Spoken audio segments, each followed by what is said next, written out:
സമീർ അദ്ദേഹത്തിൻ്റെ സുഹൃത്താണ്. സമീർ, എനിക്കൊന്ന് അർജുനൊപ്പം ഈ റോഡിൽ കൂടി നിരവധി ആവർത്തി പോയി വന്നിട്ടുള്ള ആളാണ് സമീർ.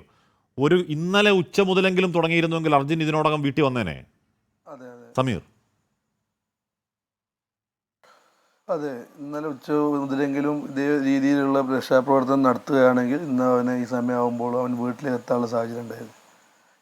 ഇന്ന് നേരം വെളുത്തിട്ട് ഈ വാർത്താ മാധ്യമങ്ങളെല്ലാം കൂടി ഇടപെട്ടതിന് ശേഷമാണ് ഇന്ന് ഇത്രത്തോളം ഇവിടുത്തെ മുഖ്യമന്ത്രിയും MK രാഘവന്, സുരേഷ് ഗോപി എന്നിവരൊക്കെ ബന്ധപ്പെട്ടതിന് ശേഷമാണ് ഇവിടെ ഇത്രത്തോളം ആൾക്കാർ പോയി.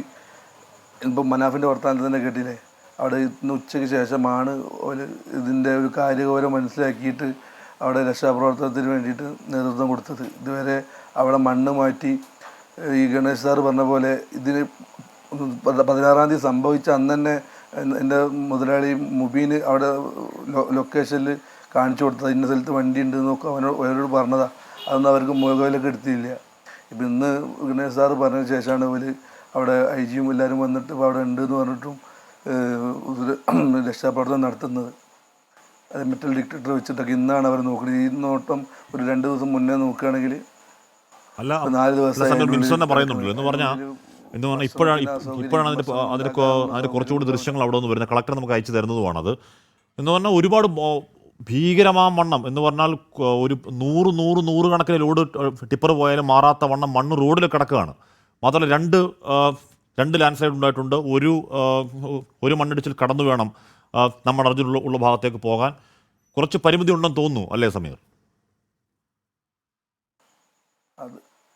അത് ഇവിടുന്ന് വരുമ്പോഴാണ് നമ്മൾ കുമട്ട ഭാഗത്ത് കാർവാർ ഭാഗത്തുനിന്ന് വരുമ്പോൾ മണ്ണിടിച്ചിൽ ബാധിക്കുന്നില്ല. ഈ ഭാഗത്തുനിന്ന് ഗോകർണം ഭാഗത്തുനിന്ന് പോകുമ്പോഴാണ് ഒരു ഫ്ലഡും കൂടി ആ ഭാഗത്തൂടെ ഉണ്ടായെന്ന് കേട്ടു. അതിൻ്റെ കാർവാർ ഭാഗത്തുനിന്ന് റെസ്ക്യൂ ടീമിന് വരുന്നതിന് ബുദ്ധിമുട്ടുകളില്ല. ഇന്ന് ഉച്ചയ്ക്ക് ശേഷമാണ് അവർ കാര്യമായിട്ട് ഇവിടുന്ന് എല്ലാ ഗവൺമെൻറ് തലത്തിൽ ബന്ധപ്പെട്ടത് കൊണ്ടാണ് ഇന്ന് അവർ ഇത്രത്തോളം എഫേർട്ട് എടുത്തിട്ട് ഈ രാത്രി ഇന്നലെയൊക്കെ ഈ സമയമാകുമ്പോഴത്തേക്കും അവർ നിർത്തിപ്പോയി. ഇന്നലെയൊക്കെ 6 മണി 7 മണിയാകുമ്പോഴത്തേക്കും റെസ്ക്യൂ ടീം ഇവിടുന്ന് പരിപാടി നിർത്തിപ്പോയിക്കണ്. ഇന്ന് ഇവിടുന്ന് കേരളത്തിലെ എത്രയും പ്രഷർ കൊണ്ട് ആണ് ഇപ്പോഴും അത് ചെക്ക് ചെയ്യണത്. ഇപ്പോഴും അവർക്ക് അതിനെക്കുറിച്ചിട്ടുള്ള ഒരു കാര്യഗൗരവം വരുന്നത്. ഉച്ചക്ക് തുടങ്ങുകയാണെങ്കിൽ ഈ സമയമാകുമ്പോഴത്തേക്കും കിട്ടിയിരുന്നു. സമീർ, ഈ വണ്ടിയിൽ അർജുനൊപ്പം പോയിട്ടുണ്ടോ ഈ വഴിയിലൊക്കെ?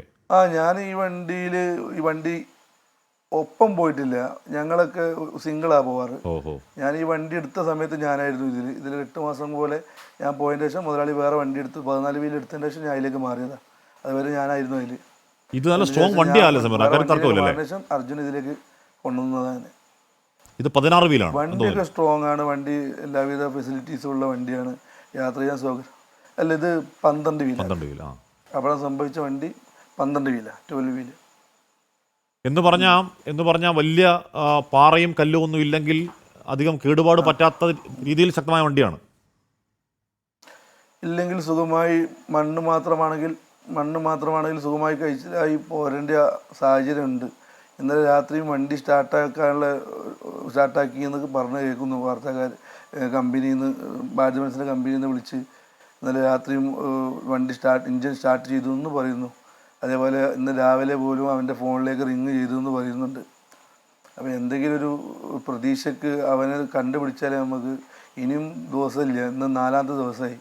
നാളത്തേക്ക് പോകുമ്പോൾ 5 ദിവസമാവും. 5 ദിവസം ഒരു വ്യക്തിക്ക് അതിൻ്റെ ഉള്ളിൽ വായു കിട്ടുന്നുണ്ടോ, ഭക്ഷണം വെള്ളമില്ലാതെ മാക്സിമം കഴിയുമെന്നുള്ളത് എനിക്ക് ഒരു ഉറപ്പുമില്ല. അപ്പോൾ ആരോടും പറഞ്ഞിട്ടും ഇന്നാണ് ഇപ്പോൾ ഇവർക്ക് ഇതിനോട്